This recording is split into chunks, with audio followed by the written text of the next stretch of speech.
At 62, Michael Jordan faces a heartbreak no one expected. Michael Jordan, 6 championships, 5 MVP awards, a name that turned basketball into religion. The man who made flying look easy and made winning look inevitable. But right now, at 62 years old, the greatest player who ever lived is dealing with something championships can't fix. This next part? Straight up wild. Because the heartbreak Jordan's facing isn't on a court or in a boardroom. It's happening in the one place he thought he'd finally gotten right, his family. If you think you know everything about Michael Jordan's life, stay with me. What's unfolding now shows a side of him most people never see. And before we dive in, if you believe Jordan's legacy goes beyond basketball, hit that like button. Let's get into it. Here's where it really explodes. Most people remember Jordan as the ruthless competitor who destroyed opponents without mercy. But the real battles in his life, they happened off the court, and they've been piling up for decades. Start with 1993. Jordan's father, James, was murdered while sleeping in his car on a highway in North Carolina. The man who taught Michael to believe in himself, who recorded every game with a camcorder, who sat courtside cheering louder than anyone, gone in an instant. Michael was 30 years old and completely shattered. He retired from basketball 3 months later, not because his body gave out, because his heart did. He walked away from the game at the absolute peak of his powers, and nobody could understand why. But listen to this. He spent the next year and a half playing minor league baseball in Birmingham, Alabama, waking up before sunrise, riding buses through small southern towns, getting laughed at by critics who said he was wasting his time. But every swing of the bat was for his father. James had always wanted to see his son play professional baseball, so Michael did it anyway, even after he was gone. And it gets even messier. In 2000, Jordan lost someone else who meant the world to him, Gus Lett, his longtime bodyguard and friend. Gus wasn't just security. After James died, Gus became the steady presence Michael desperately needed. The guy who sat with him on late-night flights when grief made sleep impossible. The one who understood that sometimes you don't need words, just someone sitting next to you in the silence. When Gus was diagnosed with lung cancer, Jordan paid for every treatment, sat through chemotherapy sessions holding his hand, and checked on him constantly like family. Gus died in February 2000. That's when everything unraveled. Michael had now buried 2 father figures before he turned 40. But things were about to explode. In 2020, at 57 years old, Jordan faced a loss that broke him in ways even his father's death hadn't. Kobe Bryant, the kid who used to call him at 3 in the morning asking about footwork and mindset. The player who studied Jordan's every move and built his entire game around it. Kobe wasn't just another superstar. He was Michael's little brother, his student, his mirror. And on January 26, 2020, Kobe and his 13-year-old daughter Gianna died in a helicopter crash in Calabasas, California. Michael couldn't speak for weeks. When he finally appeared at Kobe's memorial in February, tears streamed down his face the entire time. His voice cracked as he said, "When Kobe died, a little piece of me died." The world had never seen Jordan cry like that, not after losing championships, not even at his father's funeral. This part left everyone stunned, because Jordan had spent his entire life building walls around his emotions, and in that moment, they all came down. Now here's the part nobody saw coming. Here's where the mask falls off. After all that loss, after all that grief, Jordan rebuilt his life. He remarried in 2013 to Yvette Prieto, a Cuban-American model who brought calm into his chaotic world. In 2014, they had twin daughters, Victoria and Isabel. For the first time in decades, Jordan looked genuinely happy.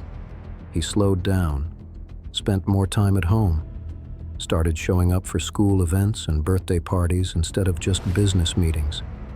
Friends said he was softer, more present, more human. But maintaining that peace, harder than anyone realized. It turns darker from here. Jordan's older kids from his first marriage, Jeffrey, Marcus, and Jasmine, are all adults now, and their relationships with their father are complicated. Jeffrey works in the Jordan brand business but has largely stayed out of the spotlight. Marcus tried to follow in his father's basketball footsteps, played college ball at UCF, but the pressure of being Michael Jordan's son was crushing. Imagine trying to play basketball when your last name is Jordan. Every missed shot feels like a failure. Every decent game gets dismissed as genetics. Jasmine has been the most vocal. She's spoken publicly about growing up with a father who was rarely home, who prioritized championships and business deals over family dinners. And then came the bombshell. In recent interviews, she's hinted at ongoing tension between her father's first family and his second. She's talked about how different Jordan is with his twin daughters compared to how he was with them. How he's gentler now, more patient, actually there. And you can hear the hurt in her voice when she says it. This is where it all falls apart. Because Jordan's trying to be two different fathers at the same time. The older kids remember the dad who missed birthdays, who chose basketball over everything, who was physically present but emotionally distant. The twins get a completely different version, a retired billionaire who has all the time in the world. And that gap, it's tearing at him. Jordan knows he failed the first time around. He's admitted it. In his divorce from Juanita Vinoy in 2006, one of his biggest regrets was not being home more.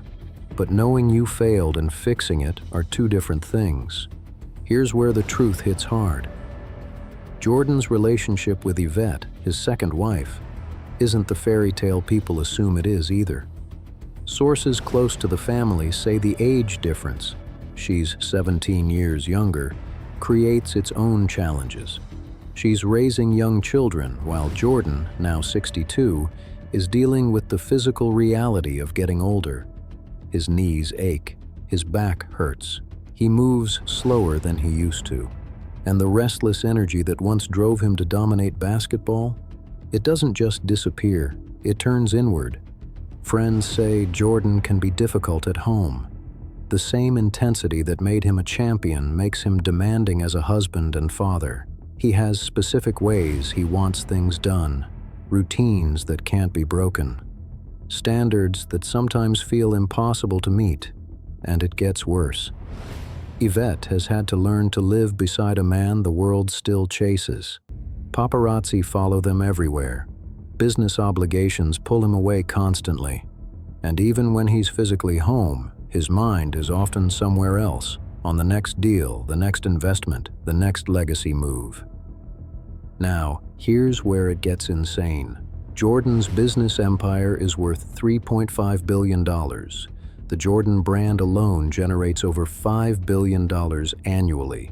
He owns properties in Florida, Illinois, and North Carolina. A fleet of exotic cars, a private jet, watches worth millions. But all that wealth creates its own pressure. Managing an empire means constant decisions, constant travel, constant demands. And at 62, Jordan's caught between wanting to slow down and feeling like he can't afford to. His NASCAR team, 23XI Racing, is fighting a legal battle with NASCAR over charter agreements.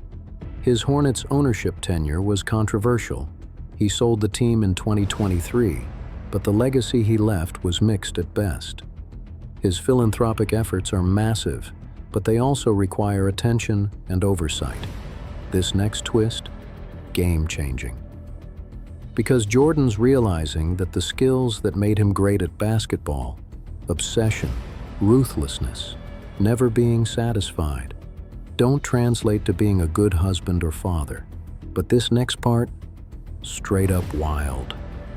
Earlier this year, rumors started circulating that Jordan and Yvette were having serious issues. Photos surfaced of them at public events where they barely looked at each other. Body language experts pointed out the distance between them. Sources claimed they were attending marriage counseling. Jordan's camp denied everything, but people close to the situation say the tension is real. The real chaos starts here. Because if Jordan's second marriage fails, it won't just be another celebrity divorce. It'll be proof that even the greatest competitor who ever lived couldn't win the game that matters most. He already lost his first marriage, already missed his older kids' childhoods, already carries the weight of losing his father, Gus, and Kobe.